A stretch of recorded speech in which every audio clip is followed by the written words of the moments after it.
Magsugod na karong adlaw, Pebrero 14, 2022, ang expanded pediatric vaccination kontra COVID-19 sa mga batang nag-edad 5 ngadto sa 11 anyos sa Southern Philippines Medical Center kun SPMC. Sa interview sa Armen Davao kang Dr. Ricardo Audan, SPMC Chief, nasa 250 ngadto sa 300 ka mga bata ang target nga mabakunahan sa unang adlaw sa inoculation.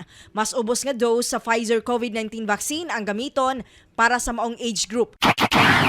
Mag-celebrate ang Valentine's through giving our children a vaccination for that, 5 to 11. Unahan sa namo ang mga anak, mga apo sa mga employees o mga referrals from other agencies.